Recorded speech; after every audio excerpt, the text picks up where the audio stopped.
በቅድስት ቤተ ክርስቲያኑ ፊት ሆኜ ዲያብሎስ ሆይ እክድሃለሁ፣ አንተን ለመካዴ ደግሞ ምስክሬ ማርያም ናት። የእምነት ጣራና ግድግዳ አንቺ ነሽ። እግዚአብሔርን ከድንግል ማርያም በፊት አባቶች አምልከውታል፣ አውቀውታል፣ ሰግደውለታል፣ መሥዋዕት ሰውተውለታል፣ ፊት ለፊት አነጋግረውታል፣ በአምደ ደመና ተናግሯቸዋል። ሊረዱት ግን አልተቻላቸውም። ከድንግል ማርያም ግን ተገልጦ ተረዳን፣ ታወቅ ነው እንደ መጠናችን። ከድንግል ማርያም ሲወለድ ከአብ እንዴት ብሎ ተወለደ የሚለውን አወቅ ነው። አብ በማይመረመር ምስጢር የወለደውን ድንግል ማርያም በማይመረመር ምስጢር ወለደችው። አምላክ ልጅ ያለው አብ ብቻ ነው። አምላክ ልጅ ያላት ድንግል ማርያም ብቻ ናት። ፍጡር ናት፣ የፈጣሪ ግን እናት ናት። ሶስት ግን ከስንዝር ቁመት ይዛ ታያዋታላችሁ። እንደገና ደግሞ መልሳ ሰማይና ምድር የማይወስኑትን አምላክ በማህፀኗ ወስናው፣ በጀርባዋ አዝላው፣ በክንዶቿ ታቅፋው ታገኙታላችሁ። ፍጹም የታተመች ዘላለማዊ ድንግል ናት። ነገር ግን ደግሞ አምላክን ጡት አጥብታ ስታሳድግ ታገኙታላችሁ። የተስፋ ምልክት፣ የእምነት ምልክት፣ የፍቅር ምልክት፣ የመታዘዝ ምልክት፣ የብሕትውና ምልክት መታወቂያችን ድንግል ማርያም ናት። ይሄ የምናፍርበት አይደለም። ክርስቶስን ያየነው በድንግል ማርያም ነው፣ አይተነዋል። ስለ ድንግል ማርያም ድንቁ ነው የሚነገረውን ነገር መስማት የሚችል ጆሮ እንደምን ያለ ነው! መናገር የሚችል አንደበት እንደምን ያለ ነው! ማሰብ የሚችል ልቡናስ እንደምን ያለ ነው! አሁን ስንት መጽሐፍ ተጽፎ፣ ስንት ስብከት ተሰብኮ፣ ስንት ትርጓሜ ተተርጉሞ፣ ስንት ታምር ተደርጎ ክርስቶስ ከተወለደ 2018 ዓመት ሆኖት እስካሁን ድረስ አምላክ ሰው ሆነ፣ ሰው አምላክ ሆነ ሲባል እንቅልፉ የሚመጣ ስንት ሰው አለ የማይገባው። ድንግል ማርያም ገና ሳታይ እንዲያው ምኑን እንዴት ብላ እንዳመነችው አይገርማችሁ? አብ ወልድ መንፈስ ቅዱስ የሚል ስም ያወቅ ነው በአካላቸው የተገለጹልን ከድንግል ማርያም ወልድ ከተወለደ ወዲህ ነውና ድንግል ማርያም የሃይማኖታችን መነጽር፣ የሃይማኖታችን መምህርት፣ የሃይማኖት ምስክር ናት። የኦርቶዶክስ ተዋሕዶ ቤተክርስቲያን የስብከቷ መጀመሪያም ማዕከሏም መጨረሻዋም ክርስቶስ ነው። ድንግል ማርያምን ወላዲት አምላክ ብለው እመቤታችን ምስክር አድርገው የማያስተምሩ የማይጀምሩ ሰዎች እነዚህ ከልዑል እግዚአብሔር ኅብረት የወጡ ናቸው። በስመ አብ ወወልድ ወመንፈስ ቅዱስ አሃዱ አምላክ። በስመ አብ ወወልድ ወመንፈስ ቅዱስ አሐዱ አምላክ። በስመ አብ ወወልድ ወመንፈስ ቅዱስ አሐዱ አምላክ። ይትባረክ እግዚአብሔር አምላከ አበዊነ ቅዱሳን ለሰበሃ ምህረቶ በላዕሌነ። ምህረቱንና ቸርነቱን ይቅርታውን በሕይወታችን ላይ ያጸናልን የአበው አምላክ እግዚአብሔር ስለ በጎ ቸርነቱ ሁሉ ስሙ የተመሰገነ ይሁን። የእናታችን የቅድስት ድንግል ማርያም የቅዱሳን መላእክት፣ የቅዱሳን ነቢያት፣ የቅዱሳን ሐዋርያት፣ የቅዱሳን ሰማዕታት፣ ጻድቃን ረድኤትና በረከት አይለየን። ብፁዕ አባታችን አቡነ አብርሃም የባህር ዳርና የሰሜን ጎጃም አህጉረ ስብከት ሊቀ ጳጳስና የቅዱስ ሲኖዶስ አባል፣ ክቡር መላከ ሰላም ኤፍሬም ሙሉ ዓለም የባህር ዳር ሀገረ ስብከት ስራ አስኪያጅ፣ ክቡር መላከ ብርሃን ፍስሐ ጥላሁን የባህር ዳር ሀገረ ስብከት ጸሐፊ፣ ክቡር መላከ ምሕረት ግሩም አለነ የሰሜን ጎጃም ሀገረ ስብከት የስብከተ ወንጌል ኃላፊ፣ የተከበራችሁ አባቶቻችን ሊቃውንት፣ መምህራን፣ ካህናት አባቶች፣ የገዳማት የአድባራት አስተዳዳሪዎች፣ የቅድስት ቤተ ክርስቲያን የድህነት ማህበሯ የምትሆኑ ምእመናን አንድ አምላክ በሚሆን በአብ በወልድ በመንፈስ ቅዱስ ስም እንዴት ዋላችሁ? እንደምን አመሻችሁ?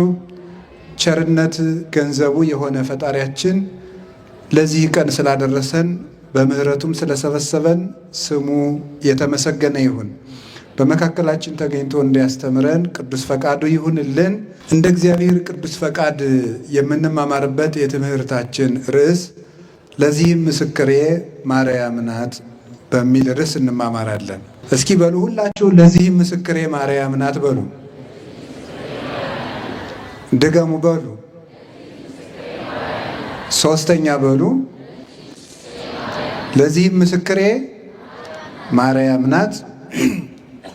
ሁልጊዜ በዘወትር ጸሎታችን የምንጸልየው ጸሎት ነው። መጀመሪያ ጸሎት ስንጸልይ የምንናገረው ጸሎት ነውና ዲያብሎስን እክድሃለሁ፣ በቅድስት ቤተ ክርስቲያኑ ፊት ሆኜ ዲያብሎስ ሆይ እክድሃለሁ፣ አንተን ለመካዴ ደግሞ ምስክሬ ማርያም ናት ብለን ነው ጸሎት የምንጀምረውና ስለዚህ ያንን መሰረት አድርገን እግዚአብሔር እንደፈቀደ እንማማራለን ማለት ነው። እግዚአብሔር ከሁላችን ጋር ይሁን። እንግዲህ አአትብ ገጼ ወኩለንታይ በትእምርተ መስቀል በስመ አብ ወወልድ ወመንፈስ ቅዱስ አሃዱ አምላክ እንዘ አአምን ወእትማሐፀን እክህደከ ሰይጣን በቅድመ ዛቲ እሜ ቅድስት ቤተ ክርስቲያን።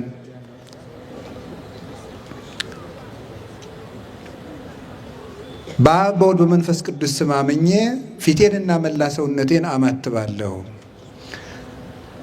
በቅድስት ቤተ ክርስቲያን ጸሎት እያመንኩና እየተማጸንኩ ሰይጣን ሆይ እክድሃለሁ።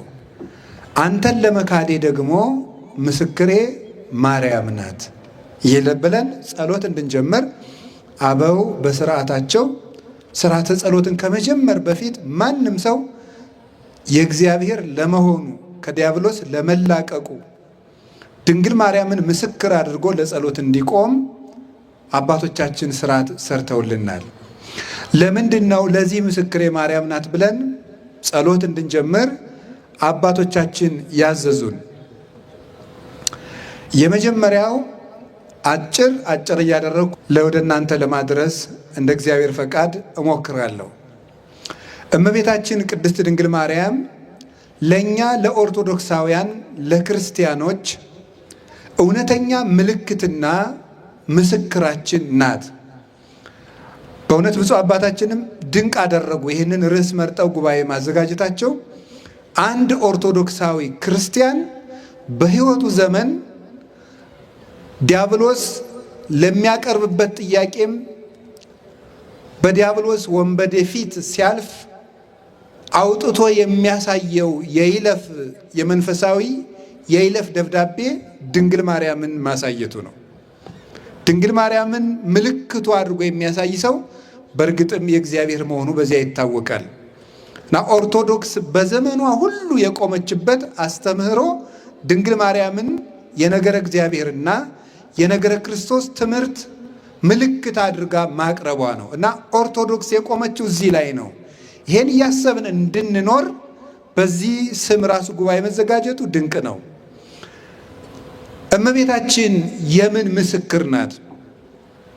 አንደኛው እናታችን ቅድስት ድንግል ማርያም የእግዚአብሔር አብ ምስክር ናት። እመቤታችን የእግዚአብሔር አብ ምስክር፣ የእግዚአብሔር አብ ምስክር፣ እግዚአብሔር አብ፣ እግዚአብሔር ወልድ፣ እግዚአብሔር መንፈስ ቅዱስ አንድ እግዚአብሔር ብለን የምናምነው አምላክ ውእቱ አብ፣ አምላክ ውእቱ ወልድ፣ አምላክ ውእቱ መንፈስ ቅዱስ ወኢይትበሃሉ ሰለስተ አማልክተ አላ አሐዱ አምላክ ይላል ቅዱስ አትናቴዎስ ሲናገር በሃይማኖተ አበው። አብ አምላክ ነው፣ ወልድ አምላክ ነው፣ መንፈስ ቅዱስ አምላክ ነው። ሶስት አምላክ ግን ብለን አናምንም፣ አንድ አምላክ ነው። እነዚህ አብ፣ ወልድ፣ መንፈስ ቅዱስ ሶስቱ አካላት የተገለጡት በቅድስት ድንግል ማርያም ንጽሕናና ቅድስና ምክንያት ከሶስቱ አካላት አንዱ አካል ከአባቱ እሪና ሳይለይ ከመንበረ መንግስቱ ሳይጎድል በባሕርይ ጌትነቱ እንደጸና ከቅድስት ድንግል ማርያም ሰው ሆኖ መገለጡ ነው አብ ወልድ መንፈስ ቅዱስን እንድናውቅ የሆነን። በዚህ ምክንያት ነው እመቤታችን ወትሜህሮሙ ሰጊደ ለስሉስ ማህየዊ አዳኝ መድኃኒት ስለሚሆኑ ስለ አብ፣ ስለ ወልድ፣ ስለ መንፈስ ቅዱስ የሃይማኖት ምስክር ሆና እንዲሰገድላቸው እንዲመለኩ ምስክር ሆና የምትቆም የሃይማኖት መምህርት የምስጢረ ሥላሴ ምልክት ማርያም ናት። በብስራት አብ፣ ወልድ፣ መንፈስ ቅዱስ የተገለጡ በሷ ነው። በፊት አምላክ አብርሃም፣ አምላከ ይስሐቅ፣ አምላከ ያዕቆብ ተብሎ ለሙሴ በኦሪት ዘጸአት ምዕራፍ 3 ላይ ከመገለጡ በቀር እኔ እግዚአብሔር ነኝ፣ የአብርሃም የይስሐቅ የያዕቆብ አምላክ ነኝ። አምላክ አብርሃም የአብርሃም አምላክ፣ የይስሐቅ አምላክ፣ የያዕቆብ አምላክ ብሎ ሶስት ጊዜ አምላክ ብሎ ስለ ሶስት አካል አንድ እግዚአብሔር ብሎ ስለ አንድ ጌትነቱ ተናገረ። ግን በምስጢር ነው። በኢሳይያስ ቅዱስ ቅዱስ ቅዱስ እግዚአብሔር ጸባዖት ፍጹም ምሉ ሰማያት ወምድረ ቅድሳተ ስብሐቲከ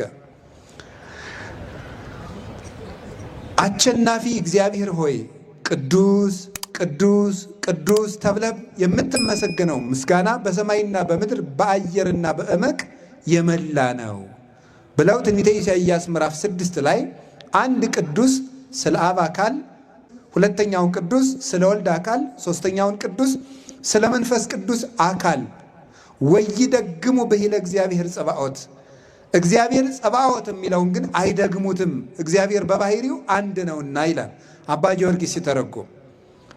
አንዱን ቅዱስ ለአብ፣ አንዱን ቅዱስ ለወልድ፣ አንዱን ቅዱስ ለመንፈስ ቅዱስ አካላዊነት ሰጥተው እግዚአብሔር የሚለውን ግን አይደግሙትም። በእግዚአብሔርነት፣ በጌትነት፣ በባህሪ በህልውና አንድ ስለሆኑ ሶስቱ። ይህ በብሉይ ኪዳን ተሰውሮ የነበረው በአዲስ ኪዳን በድንግል ማርያም ጆሮ ተገልጦ ተሰማ። መንፈሰ እግዚአብሔር ቅዱስ ይመጽእ ላዕሌኪ ወኃይለ ልዑል ይጼልእ ለኪ። እነሆ መንፈስ እግዚአብሔር፣ እግዚአብሔር መንፈስ ቅዱስ፣ መንፈስ ብሎ መንፈስ ቅዱስን፣ እግዚአብሔር ብሎ አብ፣ ኃይለ ልዑል ብሎ ደግሞ ወልድን፣ የልዑል ኃይል ይጋርድሻል፣ የእግዚአብሔር መንፈስም ባንቺ ላይ ይመጣል። እግዚአብሔር የሚለው አብን፣ የልዑል ኃይል የሚለው ደግሞ ወልድን፣ እስመ ክርስቶስ ኃይለ እግዚአብሔር ውእቱ ይላል ቅዱስ ጳውሎስ አንደኛ ቆሮንቶስ ምዕራፍ 1 ላይ ክርስቶስ የእግዚአብሔር አብ ኃይል ነው ብሎ እንደተናገረ የልዑል ኃይል ያለው ወልድን ነው። እነዚህ ሶስቱ አካላት ለመጀመሪያ ጊዜ ተገልጠው የተሰሙት በቅድስት ድንግል ማርያም ጆሮ ነው። ከዚያ በኋላስ እርሷ ወለደችው። ወልዳስ እሱ ስለ አባቱ ነገረን። የዮሐንስ ወንጌል ምዕራፍ 1 ቁጥር 18 እንድትመለከቱት ለእግዚአብሔር አልቦ ዘርእ ወግሙራ አላ ወልድ ዋሕድ ዘሃሎ ውስተ እጽናብሁ ውእቱ ነገረነ። እግዚአብሔርን ያየው ማንም የለም፣ በአባቱ እቅፍ ማለት እሪና ጸንቶ የሚኖር አንድ ልጁ ስለ አባቱ ነገረን እንጂ ይላል። ማቴዎስ ወንጌል ምዕራፍ 11 ላይም ምን ብሏል? አልቦ ዘየአምሮ ለወልድ ዘእንበለ አብ ወአልቦ ዘየአምሮ ለአብ ዘእንበለ ወልድ ወለዘፈቀደ ወልድ ይከስት ሎቱ። አብን ያለ ወልድ የሚያውቀው የለም፣ ወልድንም ከአብ በቀር የሚያውቀው የለም። ነገር ግን ወልድ ለፈቀደው ፈቃዱ ለወልድ ለቀናለት ወልድም ለፈቀደለት ሰው እሱ የአብ የወልድ የመንፈስ ቅዱስን ምስጢር ይገልጥለታል እንጂ ብሎ እንደነገረን አብን ስለ አብ ነገረን። አባቴ ላከኝ፣ አባቴ ላከኝ፣ አባቴ አከብርሃለሁ፣ አባቴ እያለ እያስተማረ ስለ አብ ነገረን። የት? ከድንግል ማርያም ተወልዶ። እፌኑ ለክሙ ጰራቅሊጦስ መንፈሰ ጽድቅ ዘይክል ዓለም ነጺሖቶ፣ ዓለም ገንዘብ ሊያደርገው የማይቻለውን የእውነት መንፈስ ጰራቅሊጦስን እልክላችኋለሁ ብሎ ዮሐንስ 14 ላይ ስለ መንፈስ ቅዱስ ደግሞ ነገረን። ከማን? ከድንግል ማርያም ተወልዶ። ድንግል ማርያም አብን፣ ወልድን፣ መንፈስ ቅዱስን እንድናውቅ መጽሔተ ሃይማኖት የሃይማኖት ምስክር ናት። አብ ወልድ መንፈስ ቅዱስን እንድናውቅ ከሷ በመወለዱ ማለት ነው። አልቦ ዘአእመሮሙ ለስሉስ ቅዱስ ዘእንበለ እምድኅረ ተሰገወ ወልድ ዋሕድ እምቅድስት እሙ። ተቀዳሚ ተከታይ የሌለው ወልድ ከድንግል ማርያም ከመወለዱ አስቀድሞ አብና መንፈስ ቅዱስን ወልድን ያወቃቸው ከቶ ማንም የለም ብሎ ቅዱስ ጎርጎርዮስ እንደነገረን አብ ወልድ መንፈስ ቅዱስ የሚል ስም ያወቅ ነው በአካላቸው የተገለጹልን ከድንግል ማርያም ወልድ ከተወለደ ወዲህ ነውና ድንግል ማርያም የሃይማኖታችን መነጽር፣ የሃይማኖታችን መምህርት። አባ ጊዮርጊስ ሲናገር ኦ ሰሌዳ መለኮት ይላታል። አንቺ የምስጢረ መለኮት ሰሌዳ ነሽ፣ ሃይማኖት የታወቀብሽ መሰረተ ሃይማኖት ወድድ አሚን፣ የሃይማኖት መሰረትና ግድግዳ፣ የእምነት ጣራና ግድግዳ አንቺ ነሽ ብሎ እንዳመሰገናት እመቤታችንን መሰረተ ሃይማኖት የምንልበት ምክንያት ሃይማኖትን ከሷ ወዲህ ተምረነዋል፣ ከሷ ወዲህ አውቀነዋል እና ነው። ከዚህ የተነሳ ነው ጌታ ራሱ ምን ብሏል? አነ ውእቱ ፍኖተ ጽድቅ ወሕይወት፣ እኔ እውነት ሕይወትና ጎዳና ነኝ። አልቦ ዘይክል መጺአ ኀበ አብ ዘእንበለ እንተ ኀቤየ፣ በእኔ በኩል ካልሆነ በስተቀር ወደ አብ መምጣት የሚችል የለም ይላል። ዮሐንስ 14:6 ላይ እኔ መንገድ ነኝ፣ በእኔ በኩል ካልሆነ ወደ አብ መምጣት የሚችል የለም ማለት እኔ ልጅ ነኝ ብዬ ባልገለጥና እኔ ባላስተምር አብን የሚያውቀው የለም፣ ወይም የኔን የባህሪ ልጅነት ሳያምን አብን የባህሪ አባት ነህ ብሎ ማመን የሚቻለው የለም ብሎ እንደነገረን ስለ አባቱ ነገረን። የሃይማኖት ልብ ሰጠን። የመንፈስ ቅዱስን ሕልውና አስተማረን። ክርስቶስ ከድንግል ማርያም ተወልዶ ሃይማኖትን የምንሸከምበትን ልብ ሰጥቶን አረገ። አንደኛ ዮሐንስ ምዕራፍ 5 ቁጥር 20 ላይ እንደነገረን ምን ብሎ ነው ያስተማረን? ቅዱስ ዮሐንስ በመልእክቱ ነአምር ከመ መጽአ ወልደ እግዚአብሔር ወወሀበነ ልበ ከመ ናእምሮ ለእግዚአብሔር በጽድቅ ወሀለውነ በአሚን በወልደ እግዚአብሔር ዘውቱ እግዚአብሔር ዘበአማን። የእግዚአብሔር ልጅ እንደመጣ ሥጋ ለብሶ እንደመጣ እግዚአብሔርን የምናውቅ ዘንድ ልብ እንደሰጠን እናውቃለን። እውነተኛ በሆነው በእግዚአብሔር ልጅ በማመን እስከ ዛሬ ድረስ ጸንተን እንኖራለን። እርሱም እውነተኛ የባህሪ አምላክ ነው ይላል። ስለዚህ ይሄን ልብ ነው የሰጠን። ከማን? ከድንግል ማርያም ተወልዶ። እግዚአብሔርን ከድንግል ማርያም በፊት አባቶች አምልከውታል፣ አውቀውታል፣ ሰግደውለታል፣ መሥዋዕት ሰውተውለታል፣ ፊት ለፊት አነጋግረውታል፣ በአምደ ደመና ተናግሯቸዋል። ሊረዱት ግን አልተቻላቸውም። ሙሴን ይዘህ ተናገሮ በአምደ ደመና ርኢክዎ ወስእንኩ ጠይቆቶ። በደመና አምድ የተነጋገረው ሙሴ ራሱ እግዚአብሔርን አየሁት ግን አልተረዳሁትም አለ ይላል። ሌሎችንም ነቢያት እየጠቀሰ ቅዱስ ያሬድ እንዲህ ይላል። ዮሐንስም ያጠመቀው እንዲህ አለ፣ አየሁት አልተረዳሁትም አለ። ከድንግል ማርያም ግን ተገልጦ ተረዳን፣ ታወቅ ነው እንደ መጠናችን። እሷም ቢሆን በእርግጥ የባህሪ ጌትነቱን አትረዳም።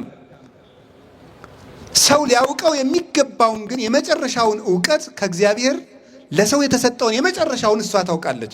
ባህሪውን ግን ራሱ ያውቃል። ለዚህ ነው ማርያም እኔን ተጾረቶ በከርሳ እመቤታ በማኅፀኗ የወሰነችው ድንግል ማርያምም አየሁት ግን አላወቅኩትም አለች። ነገር ግን ከመዘይ ሰቲ ነጥበጠል ሙስተቀላይ ብዙ ከሰፊ ውቅያኖስ ሄዶ ጠብታ ውሃ ለጥሙ ያህል እንደሚጠጣ ሰው ለሃይማኖት ያክል የምናውቀውን የእግዚአብሔርን እውቀት ያወቅነው ከድንግል ማርያም ወዲህ ነው። ስለዚህ ድንግል ማርያም የእምነታችን ምስክር ናት። ምስጢረ ሥላሴ እንድናውቅ ምልክት ሆናናለች። ለአካላት ሰተን ስንናገር ግን የአብ ምስክር ናት። አባ ጊዮርጊስ እንዲህ ብሎ ይናገራል። ልደት ቀዳማዊ ታውቀ በዳህራዊ ልደት፣ ፊተኛው ልደቱ በኋለኛው ልደት ታወቀ ይላል። ከአብ የተወለደውን ልደት ከድንግል ማርያም በተወለደው ልደት አወቅ ነው። ሊቁ ሲናገር መልሶ ለዳህራዊ ልደቱ አመንከሮ ወለቀዳማዊ ልደቱ አመስጠሮ። የኋለኛውን ልደቱን ድንቅ አደረገው፣ ቀዳማዊ ልደቱን ደግሞ ስውር አደረገው፣ አረቀቀው፣ ልቡና እንዳይደርስበት አደረገው ይላል። ከድንግል ማርያም ሲወለድ ከአብ እንዴት ብሎ ተወለደ የሚለውን አወቅ ነው። እንዴት ብሎ ነው ከአብ ያለ እናት የሚወለድ ብለን ስንጠይቅ እንኳንስ ከአብ ከድንግል ያለ አባት ተወልዶ የለምን ብለን ከአብ የተወለደው ልደት ከድንግል ማርያም በተወለደው ልደት አወቅ ነው። ድንግል ማርያም ከዘመን አስቀድሞ የነበረ እውቀትን ያወቅንባት ማኅተም ናት። እሷ ባትወልደው ኑሮ እንዴት አድርገን እናውቀው ነበር? ጎርጎርዮስ ሲናገር ልጄን ስሙት ብሎ አብ የተናገረውን ምስክርነት ሲተረጉም ሃይማኖተ አበው ምዕራፍ 8 ላይ ኢትህስሱ ሎቱ እመ በውስተ ሰማይ ወኢትህስሱ ሎቱ አበ በዲበ ምድር። ለዚህ ለአንድ ልጄ ለወልድ በሰማያዊ ልደቱ እናት አለው አትበሉ፣ ለምድራዊ ልደቱም አባት አለው አትበሉ። ለሰማያዊ ልደቱ እናት፣ ለምድራዊ ልደቱ አባት አለው እንዳትሉ። ይሄ ልጄ ቀዳማዊ ነው ዳህራዊ ነው ብሏል አብ ብሎ ጎርጎርዮስ ይመሰክራል። ሳዊሮስም ሲናገር ሰማይ ምድር ሆነ ምድር ሰማይ ሆነ ወኮነ ሰማይ ዓለመ ወዓለምሂ ሰማይ ኮነ። ዓለም ሰማይ ሆነ፣ ሰማይ ዓለም ሆነ። ጎል ጽርሐ አርያምን፣ ጽርሐ አርያም ጎልን ሆነ። እስመ እግዚአብሔር ኮነ ሰባ በውስተ ምድር፣ እግዚአብሔር በዚህ ዓለም ሰው ሆኗልና። ለዘወለዱ አብ በምስጢር ዘይትረከብ ወለደቶ ቅድስት ድንግል በምስጢር ዘይትረከብ። አብ በማይመረመር ምስጢር የወለደውን ድንግል ማርያም በማይመረመር ምስጢር ወለደችው። ለቀዳማዊ ልደቱ እናት ያልነበረው አምላክ በምድር ደግሞ አባት ሳይኖረው ተወልዷልና የሰማዩ ልደት በምድር በካልእነት ስለተደገመ ወልድ ባለ ሁለት ልደት ስለሆነ ሰማያዊ አምላክ በምድር ቢገኝ ወስብሐትኒ በውስተ ሰማይ ኮነ በዲበ ምድር፣ በሰማይ ያለው ረቂቅ የመላእክት ምስጋና በምድር ተደረገ። ስለዚህ ድንግል ማርያም አብን መሰለች፣ ለአብ ምልክት ሆነች።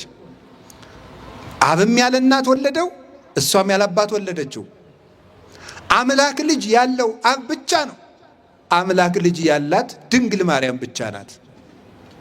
የአምላክ አባት አምላክ እግዚአብሔር አብ ነው። ድንግል ማርያም ደግሞ ሰው ሆና ፈጣሪዋን የወለደች ናት። ፍጡር ናት፣ የፈጣሪ ግን እናት ናት። ድንግል ወለደቶ ለገባሪሃ፣ ድንግል ፈጣሪዋን ወለደች፣ እሱ ደግሞ እናቱን ፈጠረ ብሏል ቅዱስ ኤፍሬም። ከዚህ የተነሳ እመቤታችን የአብ ምስክር ናት። አብ በማቴዎስ ወንጌል ምዕራፍ 3 ቁጥር 17 ላይ ልጄ የሚላችሁን ሁሉ ስሙት፣ ወሎቱ ስምዕዎ፣ ልጄን ስሙት አለ።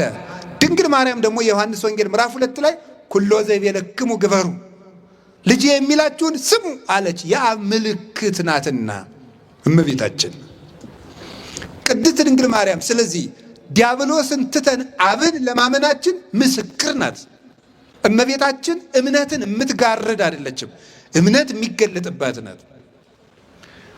ሁለተኛ የወልድ ምልክት ናት ቅድስት ድንግል ማርያም።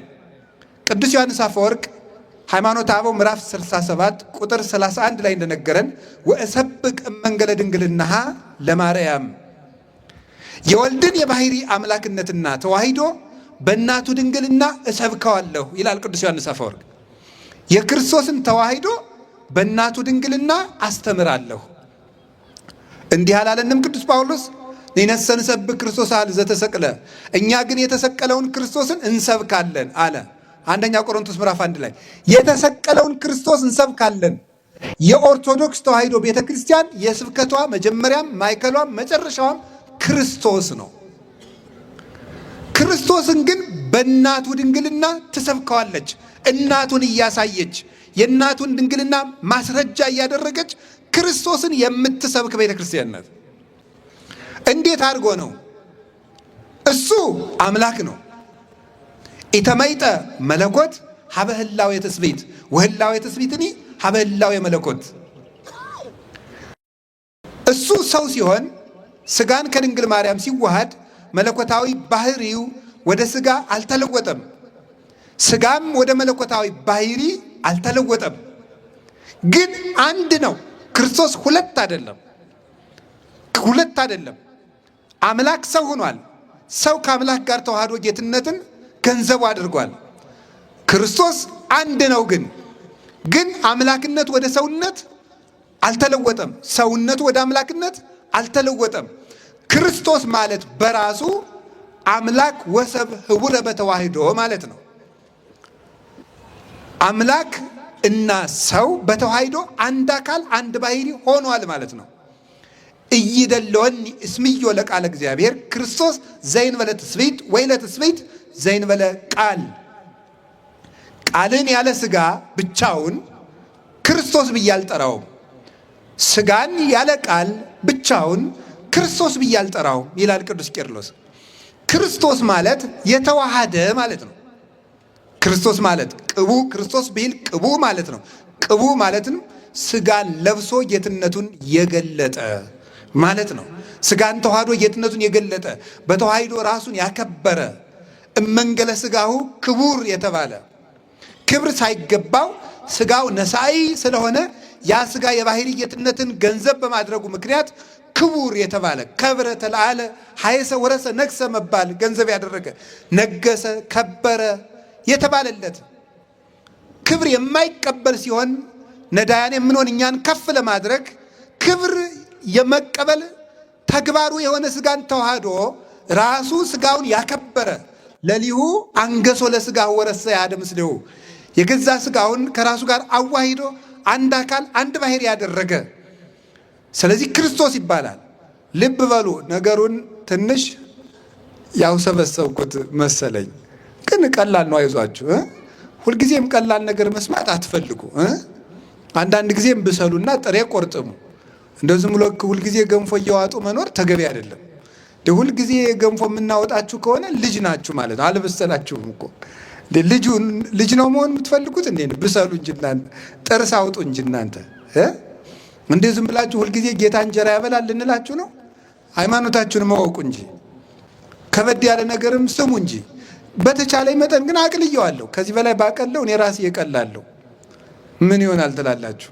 ጸልዩ። ደግሞ ልትማሩ ስትመጡ እዚህ ወደ ጉባኤ እንደው ዝም ብላችሁ እየተገማሸራችሁ አትብቱ። አይነ ልቡናዬን አብራልኝ፣ የነፍሴን ገበያ ገብቼ ለመመለስ አብቃኝ። ጌታዬ ጆሮዬን ክፈትልኝ፣ ሸካራውን አንተ አለዝብልኝ፣ እንድሰማው አድርገኝ፣ ወደ አንተ ሳበኝ፣ እከተልሃለሁ፣ በረድኤትህ አቅርበኝ በሉ። እንዲህ ስንል እግዚአብሔር ልቡናችን ያበራዋል። እውነቴንም ነግራችሁ እዚህ መሰብሰብ የሚጠቅመን አንዱ እኮ ለዚህ ነው። ሁላችን ኃጢአተኛ ብንሆን 1 4 5 ቅን ሰው አይጠፋም። ስለ እነዚያ ቅኖች የሚወርድ መንፈስ ቅዱስ የእኛንም ልብ ያበራል። በጋራ መሰብሰባችንም ለዚህ ነው። እግዚአብሔር ልባችንን ያበራልን። ስለዚህ ባጭሩ እንደ ወደ እናንተ ቅርብ ለማድረግ ቃል ስጋ ሆነ በሉ እስኪ ሁላችሁ። ቃል ምን ሆነ? ዮሐንስ ወንጌል ምዕራፍ 1 ቃል ስጋ ሲሆን ስጋ ወደ ቃል አልተለወጠም። ምን አላለም አልኳችሁ? አልተለወጠም። ምክንያቱም አምላክ አይለወጥምና። ስጋንም ደግሞ ወደ አምላክነት አልለወጠውም። ለምን? በተአቅቦ ይጠብቀዋል ባለበት እንዲጸና። ግን ደግሞ ሁለት አይደለም። አምላክ ወደ ሰውነት አልተለወጠም፣ ሰውነት ወደ አምላክነት አልተለወጠም። ክርስቶስ ግን አንድ ነው፣ ሁለት ደግሞ አይደለም። ሁለት አይደለም፣ አንዱ ወደ አንዱ አልተጠፋፋም፣ አልተጨፈለገም። አንድ አካል አንድ ባህሪ ነው። ግን ደግሞ አንዱ አንዱን አላጠፋም፣ አልጠቀለለም። ተዋህዶ ማለት እሱ ነው። አምላክነት ወደ ሰውነት፣ ሰውነት ወደ አምላክነት አልተለወጠም፣ ግን አንድ ነው። ልብ በሉ። ድንግል ማርያም እሳ እናት ስትሆን ድንግልና አልቀረባትም። ድንግል ስትሆን እናትነት አልቀረባትም። በእናትነቷ ምክንያት ድንግልናዋ ወደ እናትነት አልተለወጠም። በድንግልናዋ ምክንያት እናትነት አልቀረባትም፣ ግን አንድ ናት። በዚህ ድንግልናዋ በተዋሂዶ እናትነትን ድንግልናን ከእናትነት አስተባብራ አስተካክላ ይዛ በመገኘቷ ድንግል ማርያም የወልድ የተዋሂዶ ምስክር ናት ማለት ነው። አምላክነት ላለመለወጡ፣ ድንግልናዋ ላለመለወጡ፣ ሰውነት ወደ መለኮትነት ላለመለወጡ ደግሞ እናቱን መገኘቷ፣ ሁለት ላለመሆኑ ድንግል ማርያም አንድ መሆኗ የተዋሂዶ ምስክር ናት። ያለ ድንግል ማርያም ሃይማኖት እንዴት ብሎ ይሰበካል? ለዚህ ነው ቅዱስ ጎርጎርዮስ ነባቢ መለኮት ድንግል ማርያምን ወላዲት አምላክ ብለው የማያመኑና የማይጀምሩ ሰዎች ከልዑል እግዚአብሔር ኅብረት የወጡ ናቸው የሚለው። ድንግል ማርያምን ወላዲት አምላክ ብለው እመቤታችን ምስክር አድርገው የማያስተምሩ የማይጀምሩ ሰዎች እነዚህ ከልዑል እግዚአብሔር ኅብረት የወጡ ናቸው። ልዑል እግዚአብሔር ማዳንን በድንግል ማርያም ማኅፀን ጀምሯልና የመንፈስ ቅዱስ ምስክር ናት። መንፈስ ቅዱስ፣ መንፈስ ማለት ረቂቅ ማለት ነው። መንፈስ ቅዱስ ደግሞ አይመረመርም። ድንግል ማርያም የወለደችበት ምስጢርም አይመረመርም። የማይመረመረው አይ ልቡና ወአይ ነቢ ወአይ ሰሚ ዘይክል አይምሮ ዝንቱ ምስጢር ዘይትነገር ላይ በላይ ሊሃ። ስለ ድንግል ማርያም ድንቅ ነው የሚነገረውን ነገር መስማት የሚችል ጆሮ እንደምን ያለ ነው! መናገር የሚችል አንደበት እንደምን ያለ ነው!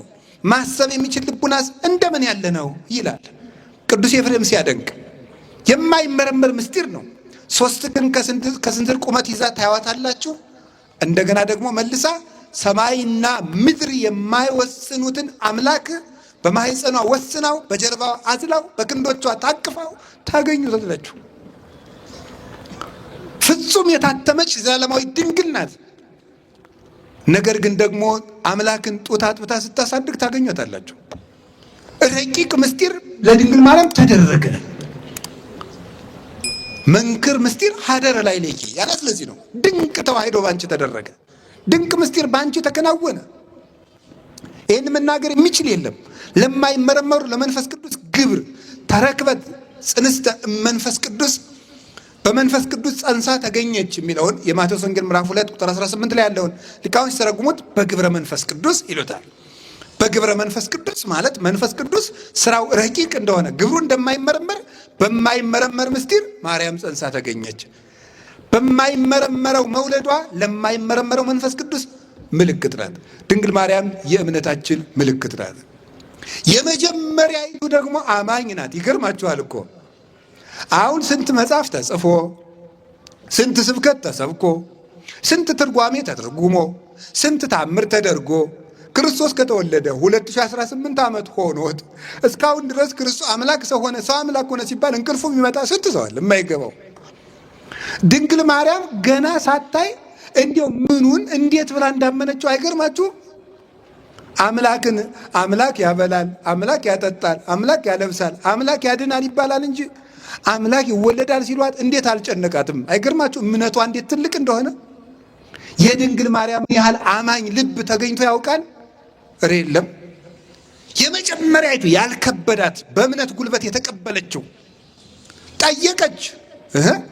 እንዴት ሆኖ ነው እኔ ወንድ ሳላውቅም ወልደው በዚያውስ ላይ እኔ ፍጡር ፈጣሪን ይወልዳል እንዴት ሆኖ ነው አለችው። ለእግዚአብሔር የሚሳነው ነገር አለ ብለሽ ነው አላት። ኧረ እሱስ የሚሳነው የለም እሺ አለች። አሁን ዛሬ ሁሉ እኮ ነው ሞኙ እየመጣ አምላክ ይወለዳል፣ አምላክ ይጠጣል፣ አምላክ ይበላል፣ አምላክ ያንቀላፋል እያለ። ለድንግል ማርያም ግን አልከበዳትም። የተስፋችን ምልክት አምላክን ትወልጃለሽ፣ የምትወልጂው ልጅ ደግሞ የዘላለም ንጉሥ ነው ተብላ ሲያበቃ ወዲያው እንደወለደችው መጥቶ ሕፃኑን እንዳይገሉ ግብፅ ዘሽ ሂጂ። አይገርማችሁ? ተስፋ ሙጥጥ አለ ማለቱ። የሚወለደው ልጅ የዘላለም ንጉሥ ነው አላላችሁኝም? እና የዘላለም ንጉሥ ነው የአንድ ሀገር ንጉሥ ፈርቶ የሚሸሸው ምንድን ነው እየተናገራችሁ ያላችሁት አላለችም። እሺ ብላ የመታዘዟ ምልክት 600 ኪሎ ሜትር በላይ የማታውቀውን ሀገር የ15 ዓመት ልጅ ያዝላ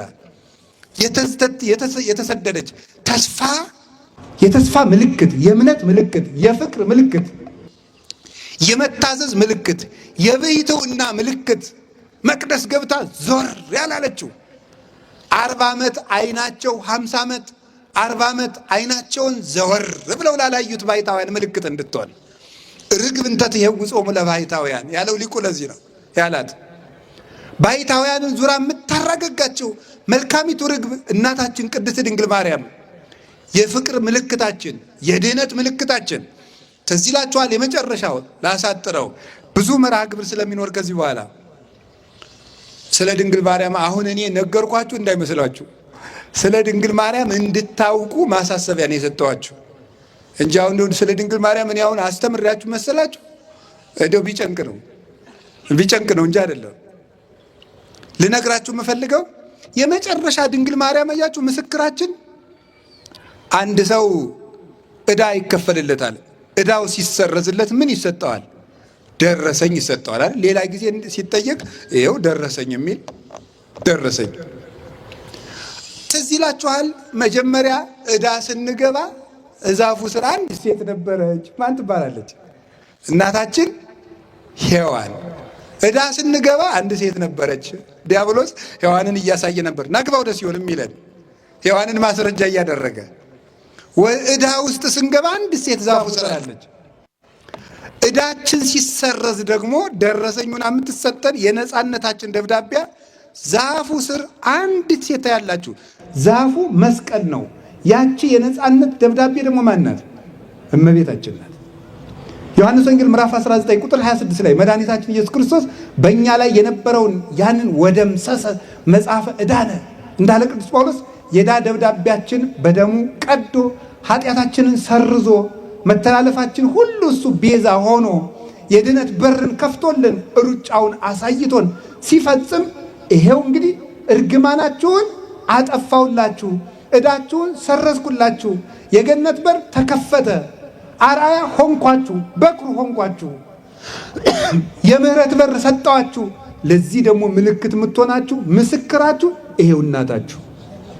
ዮሐንስ ወንጌል ምዕራፍ 19 ቁጥር 26 ላይ እናታችን ድንግል ማርያምን ምስክር አድርጎ የነፃነታችን ምልክት አድርጎ ሰጠን። እመቤታችንን እናት አድርጎ የሰጠን አምላክ ክብር ምስጋና ይግባው። እንዲሁ ሰው እመቤታችን አታስፈልገኝም ድንግል ማርያም አይደለም የሚል ሰው እንደው የነፃነት ደብዳቤ አልፈልግም፣ እግዚአብሔርን ማወቅ አልፈልግም፣ መረዳትም አልፈልግም የሚል የደነደነ ልብ ያለው ሰው ነው።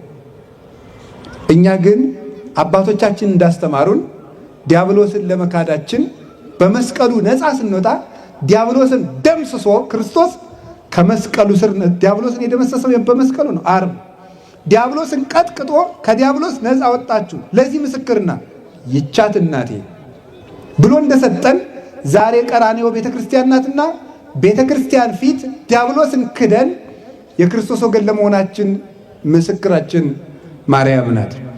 አሁንም እመቤታችን ምስክር አድርገን ለዲያብሎስ ድንግል ማርያምን እያሳየነው አይኑ እየታወረ መንግስቱን እንድንወርስ የመድኃኔዓለም ረድኤቱና ቸርነቱ አይለየን። በዚህ ስም ጉባኤ ስለተዘጋጀም እጅግ ደስተኛ ነኝ። ብፁዕ አባታችንም እጅግ ድንቅ አደረጉ። ስለ እውነት አንድ ኦርቶዶክሳዊ ሊቀ ጳጳስ መታወቂያው ድንግል ማርያም ናት።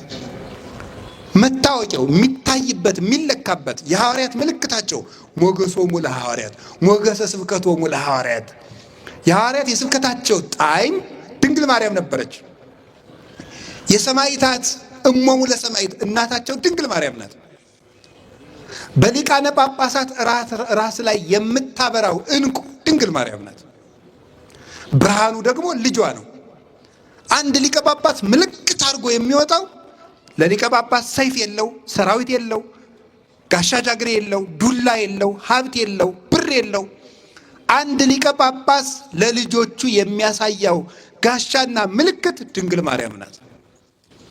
እኔ ምስክሬ ማርያም ናት ማለት ይሄ ነው። ይሄንን የብፁዕ አባታችን የአቡነ አብርሃም የግብር አባታቸው ቅዱስ ቄርሎስ የሁላችን አባት በ431 ዓመተ ምህረት ዓለም አቀፍ ጉባኤ በኤፌሶን ተዘጋጅቶ ነበረ። ኤፌሶን የሚባል ቦታ ላይ ተዘጋጅቶ ነበረ። እዚያ ተዘጋጅቶ ሳለ ግሪክ ውስጥ ማለት ነው ዛሬ ኤፌሶን ጉባኤ ተዘጋጅቶ ሳለ ንስጥሮስ የሚባለው ከሃዲ ድንግል ማርያምን ወላዲተ አምላክነቷን የካደው ከሃዲ ቄርሎስን ለመከራከር ሲመጣ ይዞ የመጣው 50 ወታደሮችን ነው። ይገርማችኋል። ቅዱስ ቄርሎስሳ ምን ይዞ እንደሄደ ታውቃላችሁ? ወደ ጉባኤው ወላዲተ አምላክ የሚል ታፔላ የያዙ 50 ጳጳሳት ነው ይዞ ሄደው። ወላዲተ አምላክ ዓለም አቀፍ የቅዱስ ቄርሎስ መታወቂያ ስም ነው። የሞተውም ይህን ስም እየተናገረ ነው። ይህን ስም እየተናገረ ወላዲተ አምላክ የሚል ጽሑፍ አጽፎ፣ እንደ ዛሬው ኮምፒውተር የለ፣ በብራና አጽፎ ጳጳሳቱ ያንን ዘርግተው ይዘው ወላዲተ አምላክ እያሉ ነበር ኤፌሶን የደረሱት። የቄርሎስ ምስክሩ የነገረ ክርስቶስ እንዲያውም እኮ ደ ፋዘር ኦፍ ክሪስቶሎጂ ነው የሚባለው።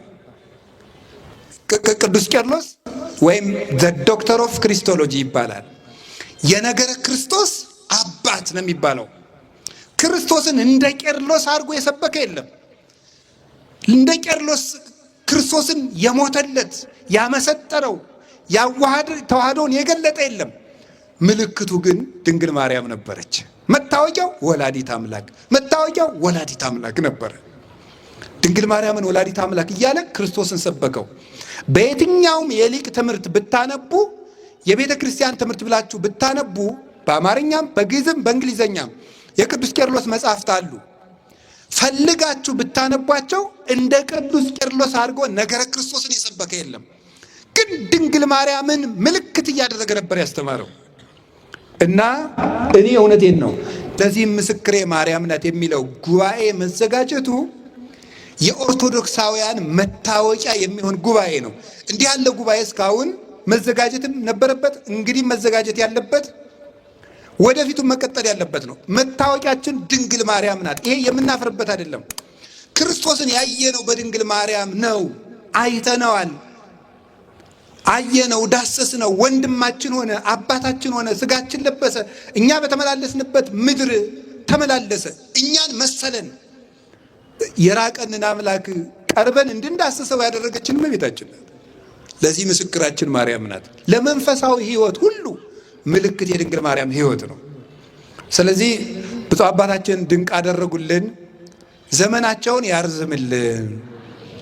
እመቤታችንን መታወቂያ እንድናደርግ፣ ከእሷ ጋር እንድንዋሃድ፣ በእሷ እግዚአብሔር እንድናገኝ መልእክት ያለው ነው።